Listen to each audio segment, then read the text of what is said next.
Hi, அனைவருக்கும் வணக்கம். Jesus to Christ channel மூலமா மீண்டும் உங்கள் அனைவரையும் சந்திப்பதில் மகிழ்ச்சி. நான் உங்கள் அருண். தவக்காலம் தொடங்கிருச்சு. இந்த தவக்காலம் அப்படின்னு சொன்ன உடனே நமக்கு ஒரு கிளாசிக்கல் மெத்தட் ஞாபகம் வரும். அது என்ன அப்படின்னா, ஒரு 40 நாளைக்கு கறியெல்லாம் எதுவும் எடுக்க வேண்டாம்.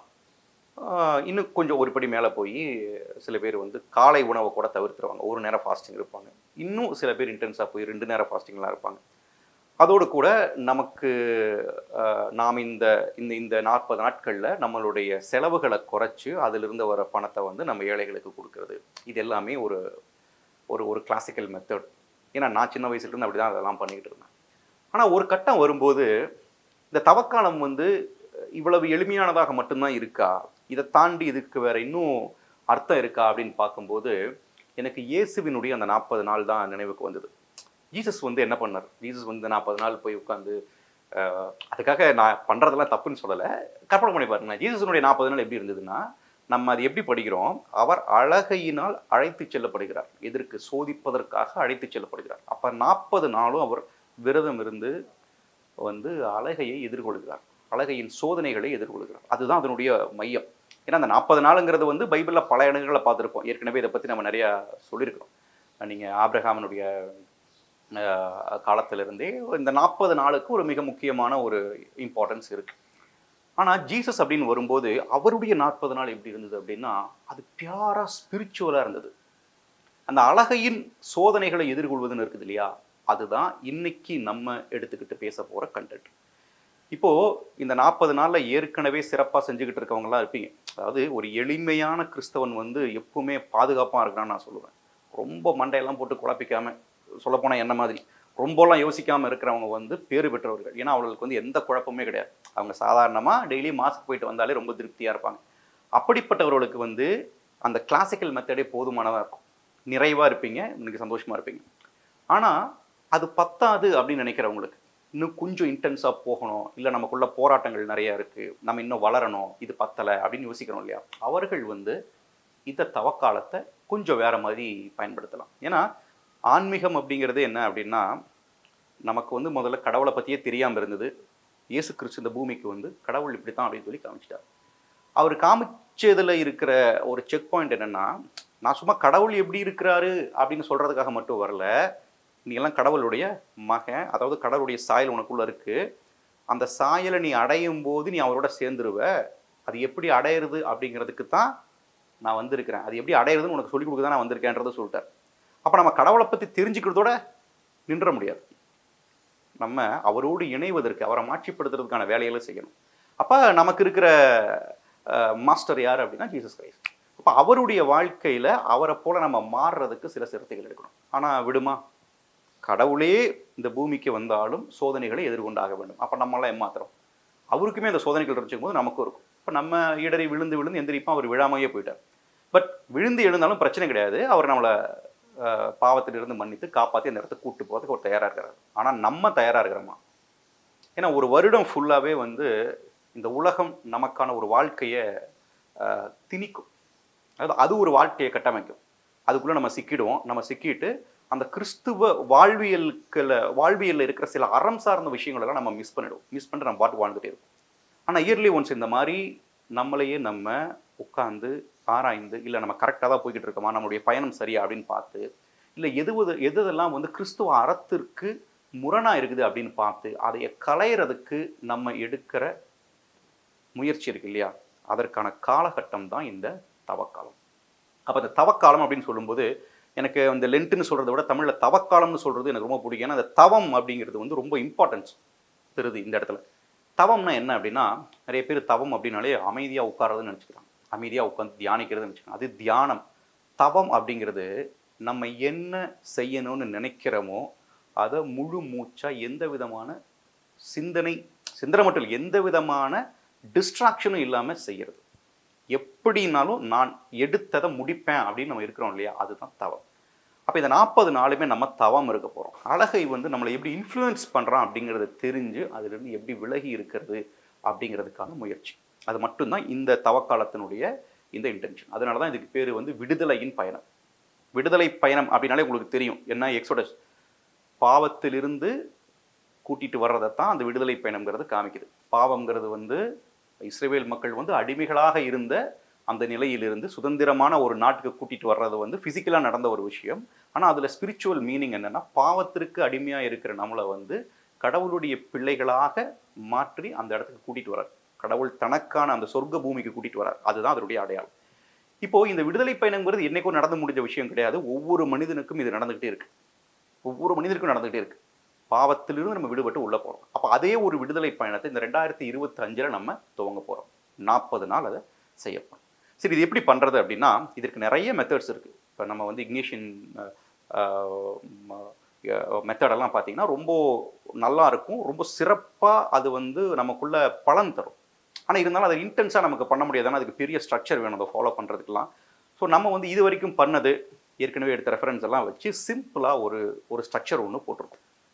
ஸோ எங்களுடைய நோக்கம் என்னென்னா, இந்த விடுதலை பயணத்தில் நம்ம கிறிஸ்துவை நெருங்குவதற்கு இடையூறாக இருக்கிற அந்த தலையாய 7 பாவங்கள் இருக்குல்ல, அந்த 7 பாவங்களை பற்றின புரிதலை பெற்றுக்கொண்டு இந்த பாவங்கள் வந்து நம்மளை எப்படி இன்ஃப்ளூயன்ஸ் பண்ணுது, நமக்கே தெரியாமல், அதாவது தெரிஞ்சும் தெரியாமலும் நம்ம எப்படி அந்த பாவங்களுக்கு அடிமையாக இருக்கிறோம் அப்படிங்கிறத நம்ம அனலைஸ் பண்ணி அதிலிருந்து விடுபடுறதுக்கு ஒரு முயற்சி எடுக்க போகிறோம். நம்ம வந்து கம்ப்ளீட்டாக நமக்கு என்ன அப்படின்னு தெரிஞ்சிட்டா கூட எடுத்த உடனே எல்லாத்தையும் விட்டுட்டு வர முடியாது. ஏன்னா அதுக்குள்ள ஒரு சிக்கல் இருக்குது. நம்மளால் வந்து அவ்வளோ சீக்கிரம் வெளியே வந்துட முடியாது. பாவத்திலிருந்து விடுபடுறேன் அப்படின்னு சொல்லி நம்ம சொல்லிடலாம். இந்த கணமே வந்து நான் ஒரு பாவ மன்னிப்பை பெற்று பாவத்திலிருந்து விடுதலை அடைஞ்சிடலாம். ஆனால் சோதனைன்னு ஒன்று இருக்குது இல்லையா, அந்த சோதனைங்கிறது வந்து மிக கடினம். அதை எதிர்கொள்வது மிக கடினம். ஏன்னா நீங்கள் வந்து கண்டினியூஸாக நீங்கள் வந்து மாதக்கணக்கில் வருஷக்கணக்கில் பண்ணிட்டு இருக்கிற சில விஷயங்கள் எல்லாத்தையும் ஒரு நாளில் விட்டுற முடியாது. ஏன்னா அதனுடைய இன்ஃப்ளூயன்ஸ் ரொம்ப அதிகமாக இருக்கும். சரிங்களா? அப்போது இந்த இடத்துல நம்ம இதை எப்படி ஐடென்டிஃபை பண்ணி வெளியே தள்ளுறோம் அப்படிங்கிற ஒரு ப்ராசஸ் தான் நம்ம பண்ண போகிறோம். இப்போது இது எல்லாமே வந்து ஒரு மாதிரி ஒரு ரிலீஜியஸ்டிக்காக நான் சொல்லிக்கிட்டு இருக்கேன். இப்போ நிறைய பேருக்கு வந்து கடவுள் நம்பிக்கையே இருக்காது. கிறிஸ்தவர்களே, அதுவும் குறிப்பாக கத்தோலிக்கர்களே பார்த்தீங்கன்னா சில பேர் வந்து அப்படி சர்ச்சுக்கு போயிட்டு வந்துட்டு இருக்கலாங்க, மற்றபடி இந்த கடவுள் சாத்தா அப்படிங்கிறதெல்லாம் அதெல்லாம் ரொம்ப அவுடேட் ஆயிடுச்சுங்க அதெல்லாம் அப்படின்னு பேசுகிறவங்கலாம் இருக்கிறாங்க. அவர்களுக்கு நான் ஒன்று சொல்லிக்கிறேன். கடவுள் இருக்கிறாரு, இல்லை உங்களுக்கு நம்பிக்கை இருக்குது இல்லை அப்படிங்கிறதெல்லாம் தூக்கி ஓரமாக வச்சுருங்க. இப்போ நான் வந்து நன்மை தீமை அப்படிங்கிற 2 மட்டும் எடுத்துக்கிறேன். இப்போ நன்மைக்கு பின்னாடி யார் இருக்கா அப்படிங்கும்போது நான் கடவுள் இருக்காருன்னு சொல்லுவேன். உங்களுக்கு கடவுள் நம்பிக்கை இல்லைனாலும் பரவாயில்ல, நன்மை தீமைன்னு ஒன்று இருக்குது அப்படிங்கிறத நீங்கள் டினை பண்ணவே முடியாது. உங்களுக்கு வந்து ஒரு உளவியல் ரீதியாக ஒரு பிரச்சனை இருக்குது அப்படின்னு சொல்லி நீங்கள் சைக்காட்ரிஸ்ட்டை போனீங்க அப்படின்னா, சைக்காட்ரிஸ்ட் உங்களை அனலைஸ் பண்ணிட்டு அவர் என்ன சொல்கிறாரு, உங்கள் சப்கான்ஷியஸ் வந்து ஒரு தப்பான பேட்டர்னில் ஒர்க் ஆகிட்டு இருக்குது, அதை நீங்கள் கரெக்ட் பண்ணணும்னு சொல்லி அவர் சில மெடிகேஷன்ஸ் கொடுக்குறாரு, சில மெத்தட்ஸ் எல்லாம் சொல்கிறாரு ஃபாலோ பண்ணுறது. அப்போது அந்த சப்கான்ஷியஸ் வந்து சரியாக வேலை செய்யலை, அதனுடைய பேட்டர்ன் வந்து தப்பாக இருக்குது அப்படின்னா நீங்கள் அது எப்படி கரெக்ட் பண்ணணும் அப்படிங்கிறத நீங்கள் அவர்கிட்ட கேட்டாலே அந்த சைக்காட்ரிஸ்ட் சில மெத்தட் சொல்வார். அவர் என்ன சொல்லுவார், 50% medication and 50% lifestyle practice அப்படின்பார். அந்த லைஃப் ஸ்டைல் ப்ராக்டிஸில் நீங்கள் எதெல்லாம் அவாய்ட் பண்ணணும் அப்படின்னு சொல்லி சொல்கிறாரோ அது எல்லாமே நீங்கள் கூட்டி கழித்து பார்த்தீங்கன்னா அது எங்கே போய் முடியும்னா, மோசே கொடுத்த 10 கட்டளைகள் இருக்குது இல்லையா, அதனுடைய சாரத்தை ஒட்டி தான் இருக்கும். அப்போ இதெல்லாம் பண்ணாதீங்கன்னு சொல்கிற விஷயத்தை தான் அப்பவும் சொல்லியிருப்பாங்க 10 கட்டளைகளில், இதெல்லாம் பண்ணாதீங்க அப்படின்னு. அப்போது கடவுள் மனிதனுக்கு கொடுக்குற கட்டளை என்ன அப்படின்னா, பேசிக்காக மனிதனுக்குள்ள ஈவிலினுடைய இன்ஃப்ளூயன்ஸ் இருந்துக்கிட்டே தான் இருக்கும். அவன் இந்த உலகத்தை விட்டு போகிற வரைக்கும் அது இருக்கும். கடவுளுக்கே, அதாவது இயேசுவுக்கே இருந்துச்சு, அதனால் நமக்கும் அது இருக்கும்.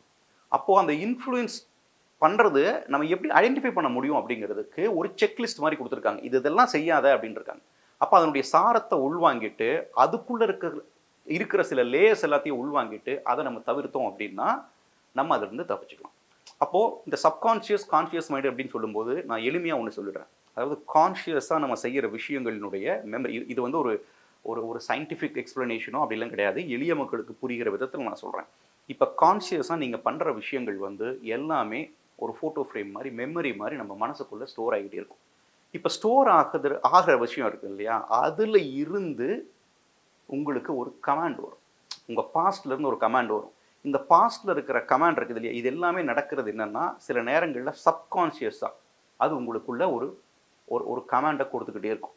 இப்போ நீங்கள் கான்ஷியஸாக எடுக்க வேண்டிய முடிவை இந்த சப்கான்ஷியஸ் மைண்டை வச்சு எடுத்துக்கிட்டு இருந்தீங்கன்னா அதுக்குன்னு சில விஷயங்கள் இருக்குது. இப்போ நீங்கள் வண்டி ஓட்டிகிட்டு இருக்கீங்க, ட்ரைவ் பண்ணுறீங்க அப்படின்னா அதெல்லாமே சப்கான்ஷியஸாக தான் நடந்துக்கிட்டு இருக்கும். அதெல்லாம் பிரச்சனை கிடையாது.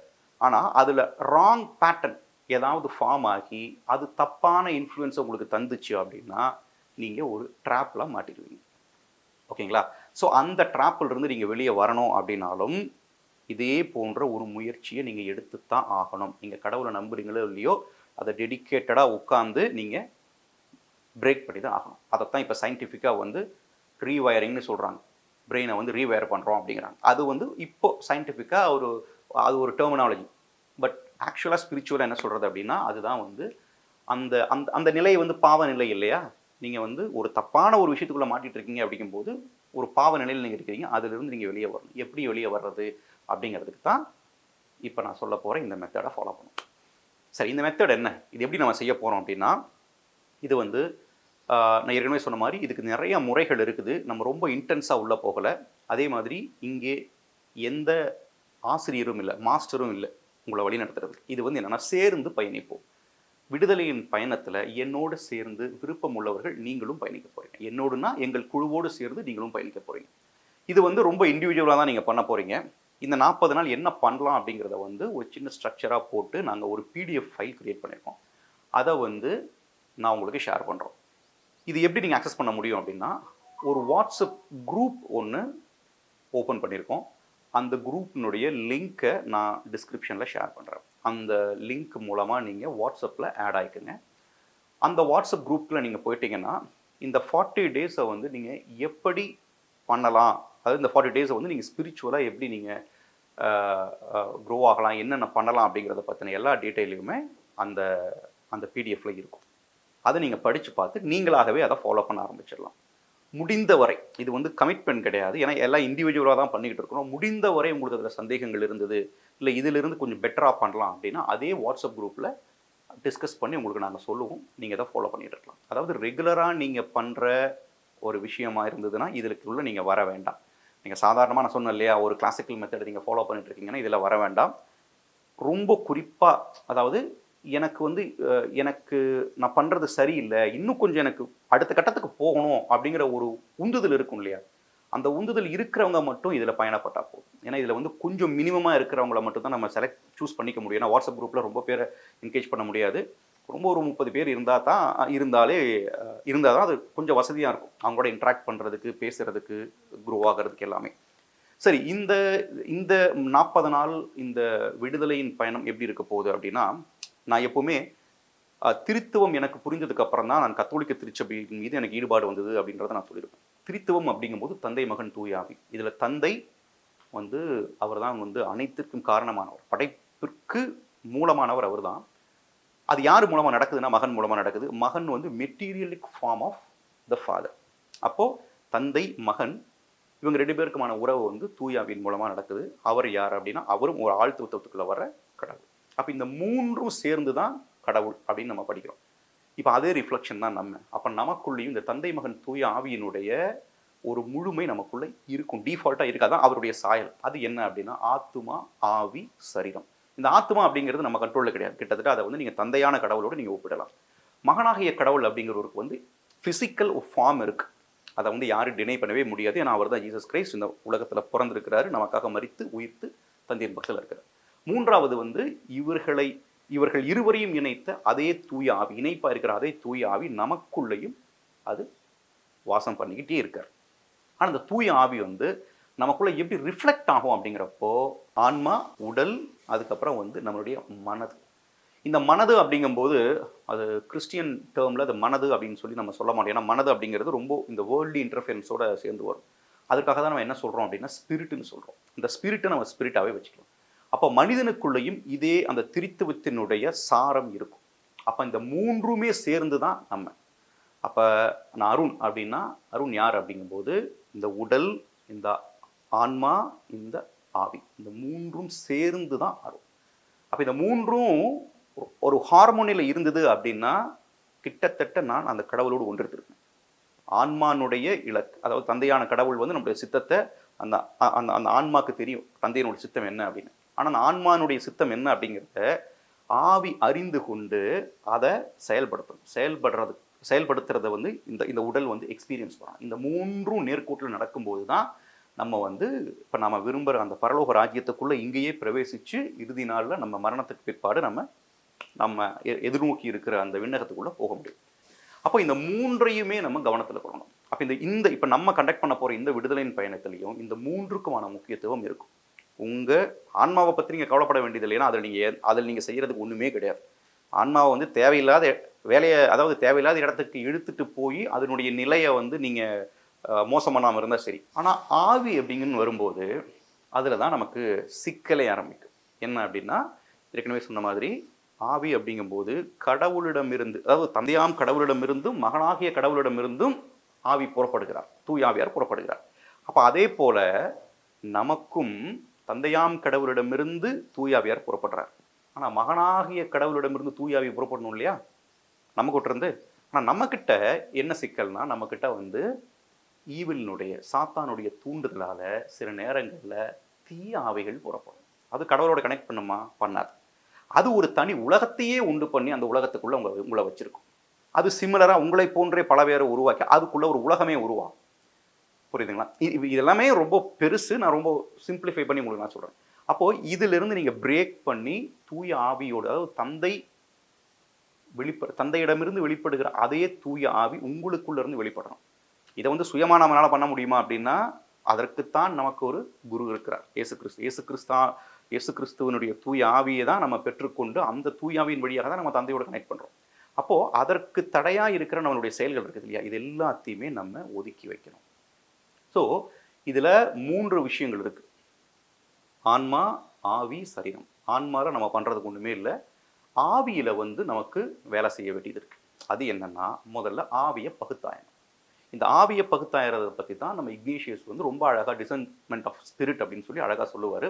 அதை பற்றி அடுத்தடுத்து வர வீடியோவில் நான் சொல்கிறேன். இது வந்து நீங்களே படிங்க, டிசைன்மெண்ட் ஆஃப் ஸ்பிரிட் அப்படின்னு சொல்லிட்டு ஆவிகளை பகுத்தாய்வுகள் எப்படி அப்படின்னு சொல்லிட்டு நீங்கள் நெட்டில் தேடினீங்கன்னா உங்களுக்கு கிடைக்கும். நீங்களே அது எப்படி பகுத்தாயிருது அப்படின்னு பார்த்து அதை பகுத்தாய்ந்து எது செய்யலாம், எது செய்யக்கூடாது, எது கடவுளுடைய சித்தத்தின்படி கடவுளுடைய தூண்டுதலால் நடக்குது, எது வந்து ஈவிலினுடைய அழகையினுடைய தூண்டுதலால் நடக்குது அப்படின்னு சொல்லி நீங்களே பகுத்தாய்ந்து அதை எதை விடணுமோ அதை விட்டுட்டு எதை செய்யணுமோ அதை செய்யணும். அடுத்து 3ஆவதாக சரீரம் அப்படின்னு வரும்போது கிறிஸ்தவர்களுக்கு இருக்கிற மிகப்பெரிய பிரச்சனை என்னென்னா, சரீரத்தை பற்றி கவலையே பட மாட்டாங்க. அது சரீரம் அப்படிங்கிறது அழிவுக்குரியது அப்படிங்கிற மாதிரி தயவு செய்து புரிஞ்சுக்கோங்க. இது வந்து கேத்தலிக் அண்டர்ஸ்டாண்டிங் கிடையாது. சரீரம் அப்படிங்கிறது மிக மிக முக்கியமானது. ஏன்னா திருத்துவத்தில் சரீரம் அப்படிங்கிறது வந்து மகனாகிய கடவுள் மூலமாகத்தான் அது இந்த உலகத்திற்கு வருது. அது திரும்பவும் மகனாகிய கடவுளோடு இணைந்து தந்தையாம் கடவுளுடைய திருத்துவத்தோடு இணையுது. அப்போ இந்த பாடிங்கிறது சும்மா கிடையாது, அது மிக மிக முக்கியமானது. எப்படி மூவொரு கடவுளில் மகன் குறைவானவர் கிடையாதோ அதே போல தான் இந்த நாம் அப்படிங்கிற இந்த தத்துவத்துக்குள்ள உடலுங்கிறது குறைவானது கிடையாது. உடலும் ஆரோக்கியமாக இருக்க வேண்டும். ஏன்னா உடல், மனது, ஆன்மா 3 சேர்ந்து தான் நீங்கள். அப்போ இந்த உடலை ஆரோக்கியமாக வச்சுக்கிறதுக்கு நம்ம என்ன பண்ணணும் அப்படின்னா, அதையும் நீங்கள் உட்காந்து ஆய்வுக்கு உட்படுத்தணும். நம்ம கரெக்டாக சாப்பிட்றோமா, நம்ம கரெக்டாக உடல் பயிற்சி செய்கிறோமா, நம்மளுடைய உடலை நம்ம கரெக்டாக பார்த்துக்கிறோமா. ஏன்னா இது கடவுள் வாழும் கோவில், கடவுளுடைய இல்லம் அப்படின்னு தான் நம்ம படிக்கிறோம். அப்போது இதை நம்ம கரெக்டாக வச்சுக்கிறோமா அப்படின்னு பார்த்துட்டு அதில் எது தேவை எது தேவையில்லை அப்படிங்கிறத முடிவு பண்ணி அதையும் நீங்கள் செய்யறதுக்கு தயாராக இருக்கும்.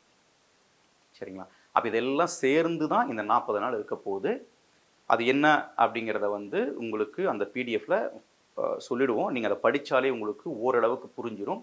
அதை தாண்டி அடுத்து ஒரு வீடியோ போடுறோம். அந்த வீடியோவில் இண்டிவிஜுவலாக நீங்கள் எப்படியெல்லாம் பண்ணணும், என்னென்ன ஃபாலோ பண்ணணும் அப்படிங்கிறத உங்களுக்கு நான் தெளிவாக சொல்கிறேன். இதில் யாரெல்லாம் விரும்புகிறீங்களோ அவங்க கலந்துக்குங்க. இது வந்து ரொம்ப செலக்டிவ் பீப்புளுக்கு தான். இது வந்து எல்லாருக்கும் இது வந்து ஹெல்ப் பண்ணுமான்னு எனக்கு தெரியல. அதே மாதிரி இதில் வந்து ஒரு ஆர்வத்தில் வந்துட்டு பண்ண முடியாமல் போய்டும். உங்களால் செய்யவே முடியலன்னா நீங்கள் இதுக்கு வர வேண்டாம். ஏன்னா இதுக்கு வந்து டெடிக்கேட்டடாக நீங்கள் உட்காந்து செய்ய வேண்டியது இருக்கும். நான் ஏற்கனவே சொன்ன மாதிரி தான், சாப்பிடாமல் இருக்கிறதோ இல்லை ஏழைகளுக்கு உதவுறதோ போகிற போக்கில் நீங்கள் பண்ணிட்டு போயிடலாம். ஆனால் இங்கே வந்து புதிதாக நீங்கள் நேரங்களை காலங்களை ஒதுக்கி செய்ய வேண்டிய நிறையா விஷயங்கள் இருக்கும்.